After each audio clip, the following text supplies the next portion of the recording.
I call upon Association ARC pour la défense des droits de l'homme du peuple azerbaïdjan. Hello, Mr. Chair. I would like to talk to you about justice system process and proceeding in the case of South Azerbaijani activists. The tactic of denying South Azerbaijanis with the rights of defense in mother language shows that the Iranian justice system is not interested in justice over South Azerbaijan, but in the Iranian assimilation policies. And instead of this impact of this policy found an international exposure. Sakine Mohammadi Ashtiani, an accused female from Tabriz, had not understood the court proceeding in Farsi and had signed unknowingly her death sentences.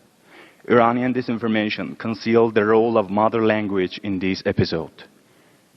The Iranian justice system employs deterrence tactics to make it impossible for the activists to demand their legal, national, and cultural rights as conferred by the international conventions, including the Universal Human Rights Declaration, as well as Iranian laws, even though they are deemed inadequate. These tactics include arbitrary treatment of the activists, arresting and searching them, detaining the activists indefinitely, sentencing them without evidence, depriving activists often from the rights to contact their families, demanding hefty sureties for temporary release of the activists, menacing family members of the activists and detainees, isolating them within the society by persecuting their visitors, demanding written undertakings for abandoning conferred by the Universal Human Rights Declaration, keeping South Azerbaijani prisoners of conscience in the same cell as criminal and drug addicts. The justice system in Iran is normally a party for all the above arbitrary acts.